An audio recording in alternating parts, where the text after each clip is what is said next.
Narayanam namaskrutyam naram chaiva narottamam devi saraswati vyasam tato jayamudire nashtaprayeshu bhadreshu nityam bhagavata sevaya bhagavatim uttama shloke bhaktirabhavati naishtaki.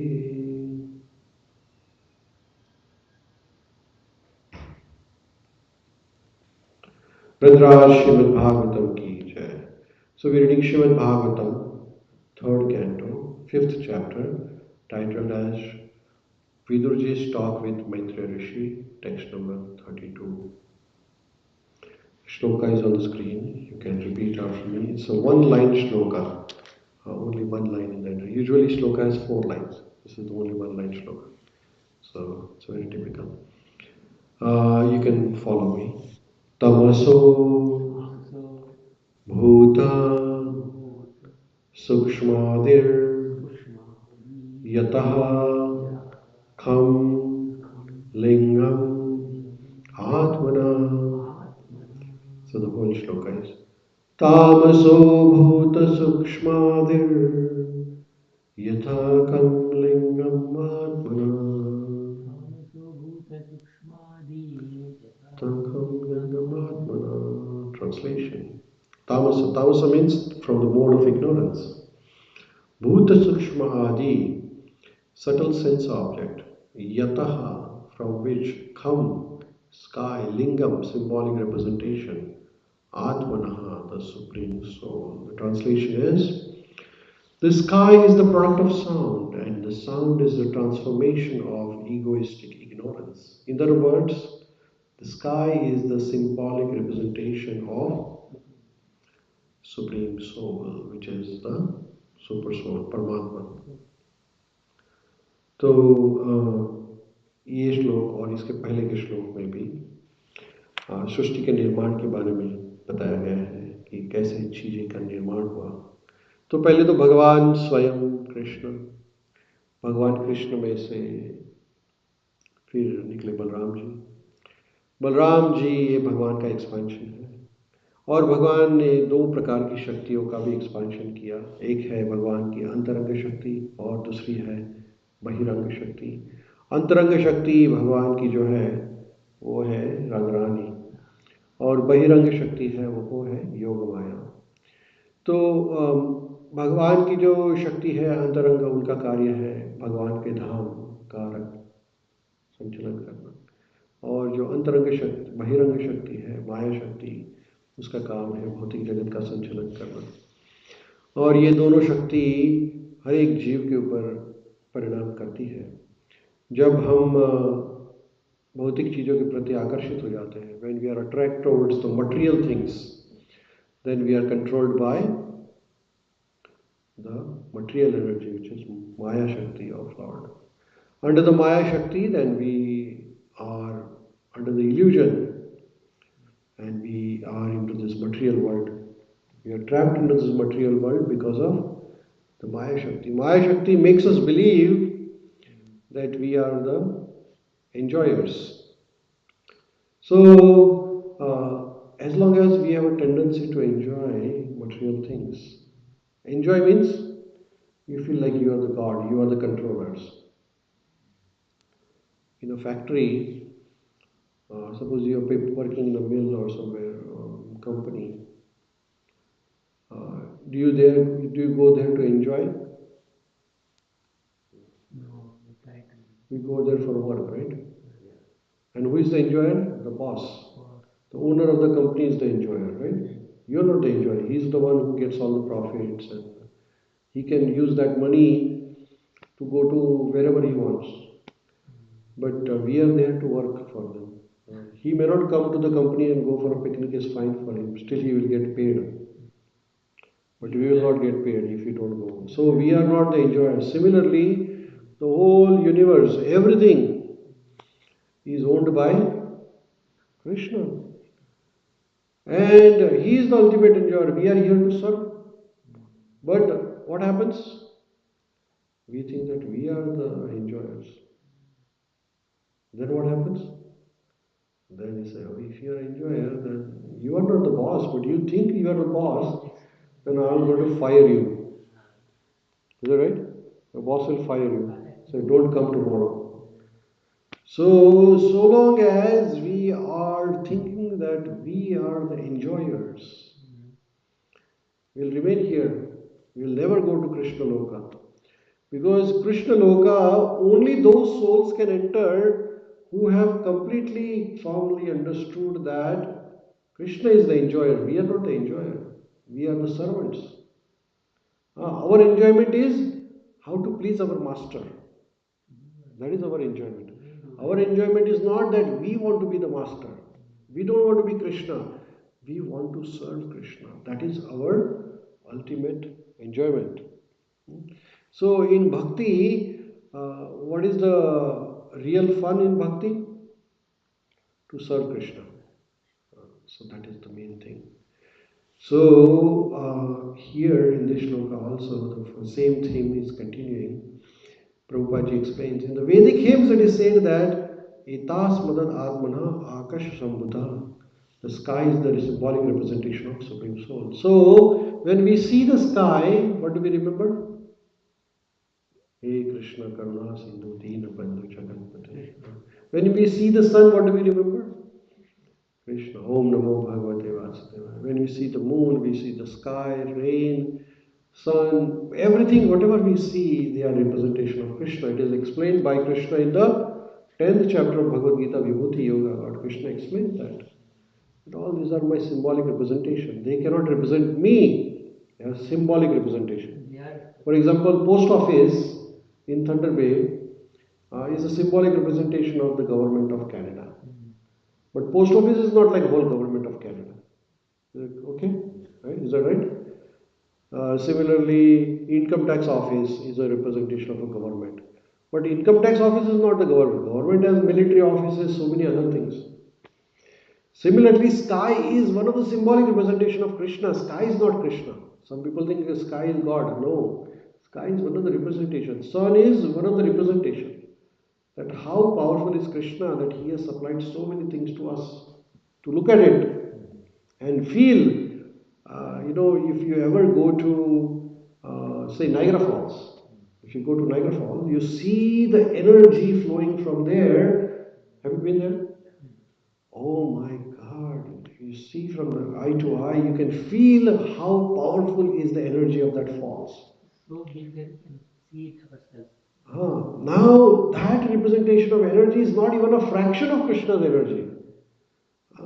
If you go to, say you go to canyon, like say you go to Grand Canyon or Eagle Canyon or whatever the canyon you go, and you see the vast depth of the canyons. That is not even 1/10 of a representation of Lord Krishna's energy. That is just a symbolic representation that how great is Krishna. They say God is great, but how great is He? And these are symbolic representation. Like lion, when you see a lion, my God, what a ferocious animal. Tiger. But Krishna says, that lion is the symbolic representation. Elephant, a very powerful animal. Right? You see elephant, you can't even stand there. He can throw you like in a second. Now this elephant is such a great animal. It's a representation of Krishna's one little energy. Eagle. Eagle from 200 feet above the ground, you can capture a small bird or an insect on the ground. It's such a powerful eye. Small representation of Krishna. So Krishna has variegated energies. These are all small representation of Krishna. Therefore, some people say, oh, have you seen Krishna? Yes, I have seen Krishna in the form of his representation. Have you seen a Prime Minister of Canada? Yes, I have seen him because the government is working. I see the post offices are working, the electricity office, everything is working. So all these are representation of Krishna. Those who are egoistic in passion and ignorance cannot conceive this energy of Krishna. You see, there are three modes of material nature. One is Sattva Guna, second is Rajo Guna and Tamo Guna. Those who are in Rajo Guna, They want to be controllers. And those who are in the tamoguna, they are lazy and dumb. So those who wants to be controller do not want to be controlled. So they say, oh, we think there is no God.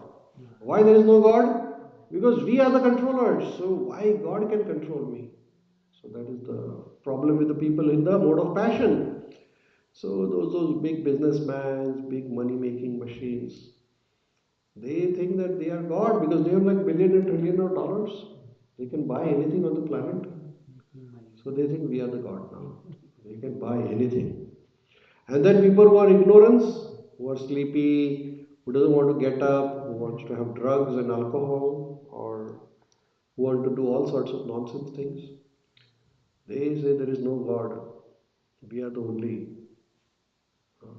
So only people who are in sattva guna, in the mode of goodness, they only think that, oh, so many things are running so nicely. The sun is coming every day at a particular time. The sun is setting at a particular time. The moon is coming, the high tide, the low tide, the Amavasya, the Purnima, the Ekadashi. The sun is, the flowers are coming, the birds are chirping, the, the nature is working so nicely. So many people are getting birth every day, so many people are dying every day. Somebody has to be looking after it. That has to be a God. You see, yesterday I was talking to a cardiac surgeon. This cardiac surgeon visited from Toronto, and he replaces the cardiac valves, valve replacement surgery he does. And he said to me that the human heart valve, just a small valve, is designed by God, Krishna, in such a way that in a lifetime that valve closes and opens for at least 70 million times. How many times? 70 million minimum. Now, there is nothing like that a human can design in such a precision that it can open and close at a particular frequency for 70 million times without fault. And there are not only four valves in the heart, and all of them work very nicely. To make one heart valve, scientists took so many years, but they are not able to design as precisely as God has created one. And every second, God is creating and destroying millions of valves like that. Since like in last 1 minute, so many humans have died, and so many have taken birth in 1 minute only, maybe billions. We don't know. So many animals, they have the heart valves. A heart valve of human is different than heart valve of a cow. Heart valve of an elephant is different than heart valve of human. So many animals or birds also have the heart valves. And Krishna has designed everybody's heart in a very special way. You see, a human heart has 4 chambers, while some animals' heart have only 2 chambers, 3 chambers. And God is so precise that He has designed those valves in such a particular way that they do not have any problem with that. So you see, Krishna is so powerful that even a small thing like valve, heart valve, is very difficult for human to replicate. Even to understand, it's taking hundreds of years. Right? A DNA molecule of human, every human has a different DNA. From DNA, they can identify who is that person. It's called DNA analysis, DNA identity, molecular identity. Now, human took more than 100 years to decode a genome. And still the genome is not completely decoded. There are so many parts of human genome which are not even known by the scientist. Now, Krishna, every second, billions and billions and billions of genomes are created and destroyed by Krishna every second. He doesn't worry about it. A simple molecule like vitamin B12 The scientists took 125 years to understand what a B12 complex molecule looks like and to make it. Well, Krishna has been doing it for billions of years. How about that? So, people who are in goodness can only understand that this nothing is working automatically. Everything has a design, everything has a plan. If you cannot see, that doesn't mean it doesn't exist. People say that show me God, then I will see the God, then I will believe it. Okay, if you want to see the God, then you need the knowledge, you need the eyes, you need the vision. Scientists will say, oh, I don't believe in the God. Why not you believe in the God? Because I can't see the God. Well, you can't see the air also, but can you feel the air? Yes, you can feel the air. Yeah, then God exists. Why? What is the problem? You just cannot see the God, but you can feel the God by so many things happening in the around the world nicely. But then those who are in passion, who are egoistic, and in passion and ignorance, they cannot perceive Krishna. For them, sky is the symbolic representation of Supreme Soul. So then, if you cannot appreciate that Krishna is the person, then at least appreciate the creation of Krishna. When you appreciate the creation of Krishna, then you will understand how great is God. So, this is called Vishwarupa. Krishna has various forms. One is Vishwarupa. In Bhagavad Gita, in 11th chapter, when Arjuna said, can I see your universal form? Krishna showed his universal form, where Arjuna could see thousands of heads, thousands of eyes, thousands of arms, and all the Devi Devatas coming from Krishna's Vishwarupa. And when Arjuna saw this wonderful form of Krishna, Arjuna said, Krishna, these forms of yours looks very, very vast and very ferocious. I see that a lot of people are rushing into your mouth. There's a fire coming from your mouth. What is that? Krishna says, that is the time, the Kala. Kalosmi, I am the time, Krishna says. So time is representation of Krishna. Krishna says that if you do not kill these people, he says to Arjuna that these people on the Kauravas, on the battlefield, if you don't kill them, the time, I will kill them. Time is going to kill all of us. Is that right?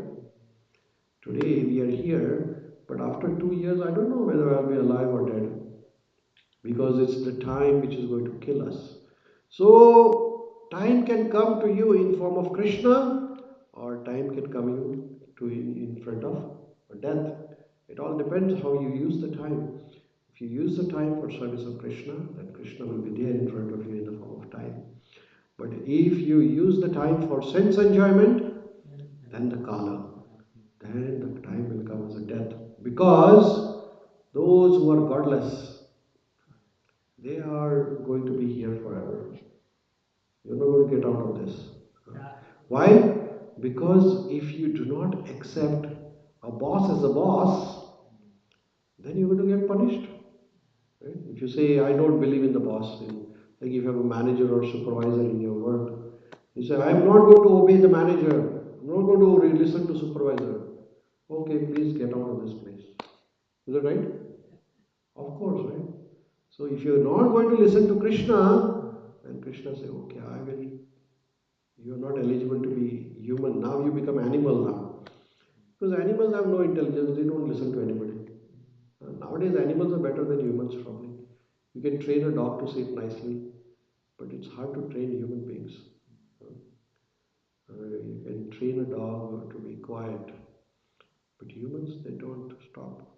So, if you really want to be peaceful and happy, then try to listen to the instructions of your boss. And who is the boss? Krishna is the boss. Krishna has given in Bhagavad Gita a message. Sarvadharman parityajya mamekam sharanam praja aham tvam sarva bhabebhyo mokshishyami ma suchaha. Krishna says, leave all, abandon all varieties of so-called dharma. And just surrender to me because Krishnastu Bhagavan Swayam. Indrani Vyakulam Loka. Krishnastu Bhagavan Swayam. Govindamadi Purusha tamam bhajami. Om Namo Bhagavate Vasudeva. So Krishna is accepted as a supreme Lord by Brahma, Narada, Vyasa, Asita, Devala, Kapila Muni, Madhvacharya, Nimbarkacharya, Vishnu Swami, Shankaracharya, so many, Prabhupada. So there's no point in refuting Krishna. If you refute, then you will be suffering. So with that, we'll pause here. We'll pray to Lord Krishna to give us the strength, give us the power, so that we can remember Krishna. Ah. How it is loses if we lose that, then we come into ignorance and passion. So it is the association, what you associate with. If you associate with Sattva Guna, then you are in, you will, if you associate with Rajoguna or Tamoguna people, it is the type of company you choose. Company can make you or break you. If you associate with devotees, you will get Krishna. If you associate with non-devotees, you will get what you deserve, right? You can't pay low price and get the best boon out of it. Okay? Hare Krishna. Okay? Hare Krishna. Shri Prabhupada.